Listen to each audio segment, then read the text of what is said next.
Baroness Ritchie. Thank you, Lord Chair. And I'll go first to Professor Boyle.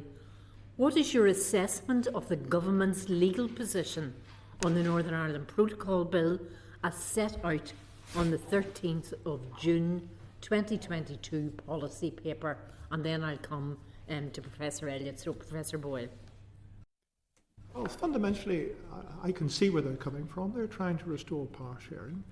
And I think they're doing it in a way which is consistent with Article 16. But where I have problems is, well, with the former Foreign Secretary and now her Prime Minister. She keeps saying that she doesn't want to use Article 16. She wants to rely on the international principle of necessity. I think this is nonsense. The international principle of necessity has no place in this debate or discussion.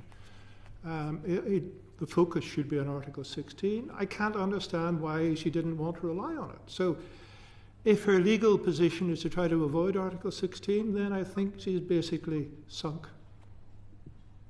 Because if she refuses to rely on Article 16, if she won't serve the derogation notice and engage in the consultations envisaged by the appendix, I think it's Appendix 7 of the protocol, but there is a procedure there. If she won't engage in that, if the government won't engage in that, then they've had it.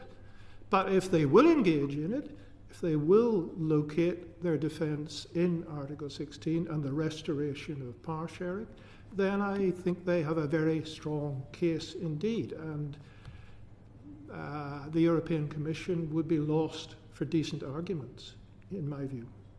Thank you. Professor Elliott.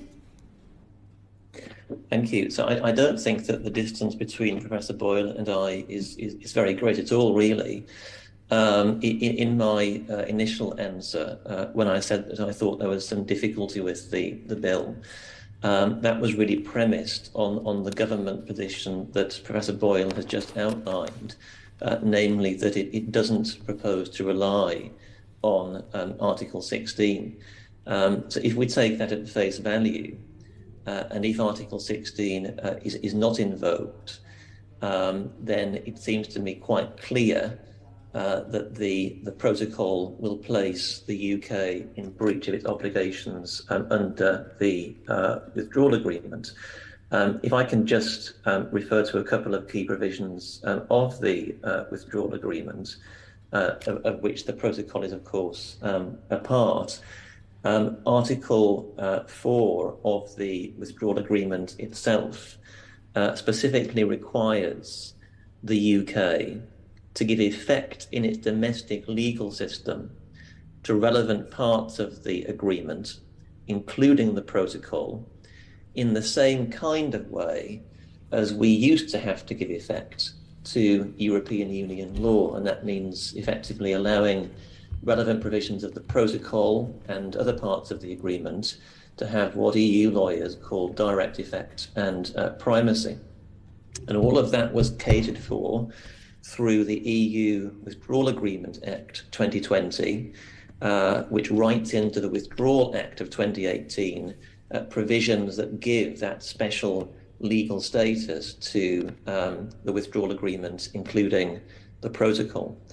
And I don't think that there can be any room for argument that the Northern Ireland Protocol Bill rides roughshod over that regime by specifically excluding parts of the protocol from that regime and stopping it from having domestic effect, stopping it from taking priority over domestic law, and stopping UK courts from enforcing it. So I think that there are very clearly specific provisions of, and indeed the whole legal scheme of, the withdrawal agreement with which the Northern Ireland Protocol Bill is incompatible. So it seems to me that the only real question is whether, notwithstanding that obvious incompatibility, which I think the government accepts exists, it must accept it exists, because otherwise why would it be relying on reasons for justifying the departure from the protocol? Once we recognise that that's the focus of the issue, The only questions are whether there is any legal basis for departing from the protocol. Now, on the Article 16 point that Professor Boyle has mentioned, I agree that that does provide a possible escape route.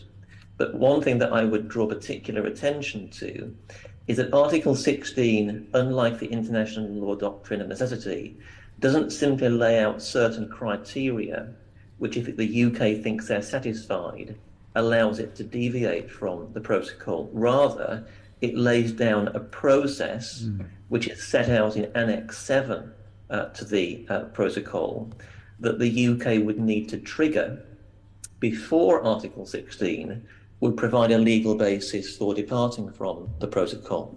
I think the bottom line is that unless the UK is willing to go through that process and trigger that process under Article 16 and Annex 7, there's no conceivable way in which Article 16 can provide a legal basis to reconcile the bill with the UK's existing obligations under the withdrawal agreements and the protocol.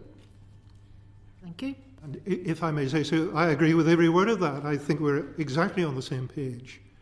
But the only thing I would also add, and it's relevant here, I don't see why the government hasn't already activated that procedure, why they haven't already served a derogation notice on the EU, setting out its derogations, entering into the consultations that are required. They don't need to wait until the bill is passed. As a matter of simple treaty law, they can derogate now and legislate subsequently to change the domestic law.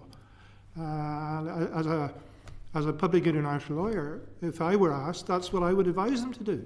And I don't understand why they haven't done it. I can understand why they've paused the bill. I can't understand why they haven't, therefore, served a derogation notice. Then they can sit back and wait if they want. But derogate now, and they're no longer violating the protocol.